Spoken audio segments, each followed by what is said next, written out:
My name is Jacob Harmon, and we're here at Calvary Chapel, Costa, Mesa at our new aquaponics setup. It's been running for about 5 weeks now, and we have a 3,000 gallon fish tank with tilapia and some goldfish in it. And then we have about,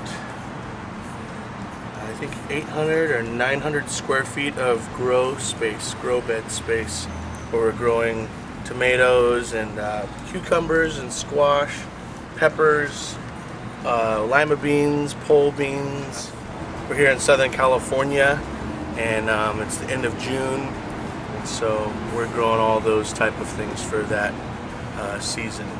This is our tank, and in here you can't see them probably because I just scared them all, but got about 300, maybe 350 tilapia fingerlings in this tank, and this is going to be our grow out tank where we'll be growing them to full size. Basically just using the nitrogen and nitrates that these fish produce in their normal process. We're using that to fertilize and feed the plants.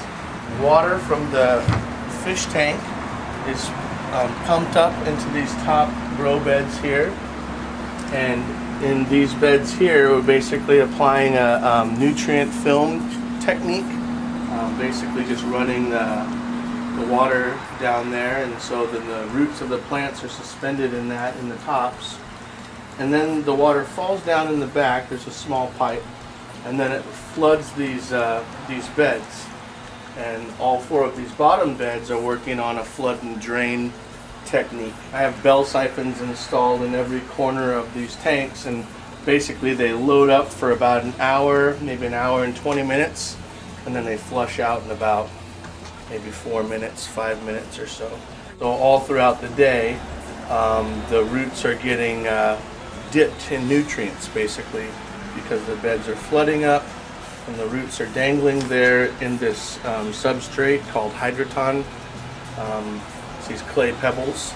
But out in the field we could use sand, we could use gravel, we could use stones. The beautiful thing about aquaponics is what is the end of the waste chain for fish is the beginning of the food chain for plants. And so the plants themselves eat nitrate, strip the nitrate out of the water, and then return the water to the tank, for all intents and purposes, purified. This is the same plants after they were germinated. They were transferred over to these beds here, and this is just soil with tap water, and this is soil, not fertilized or anything, with the fish water, and then this is the system with just the whole aquaponics system. Tell the whole world hears, tell the whole world knows. We've got radical growth here with the aquaponics setup, and off of the very same seed group. These guys are kind of struggling. This is the top of our grow bed system, and like I said, we have a nutrient film technique, or maybe even a deep water culture. These little pots here, they're just resting, and they're dipped in water. As you can see, the water line is about halfway, and I transplanted these a little bit late. Probably should have done it a little earlier.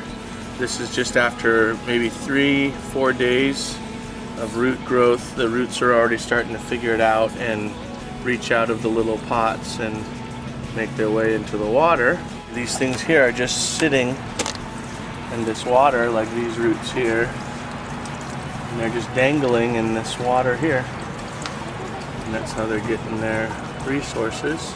I also have oyster shells and everything in the bottom of the bed here, and that is to keep the pH regulated at about 7.5, 7.8 or so.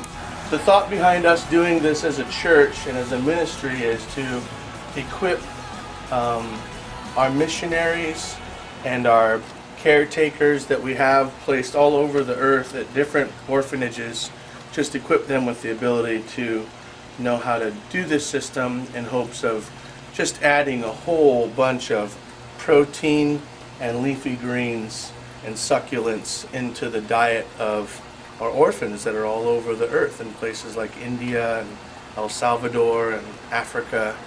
You know, I've been on a lot of mission trips and I've seen a lot of different things and a lot of different, you know, vitamin deficiencies and things that are caused by just malnutrition. And I think that if we can just spend a little bit of time and educate people on how to maintain a system like this, we could remedy a lot of those different issues. I think what better way to tell people that we love them and that God loves them than sending people to these orphanages that understand how to feed these people and teach them also how to run the systems on their own. I think that would be a brilliant way to spend my life.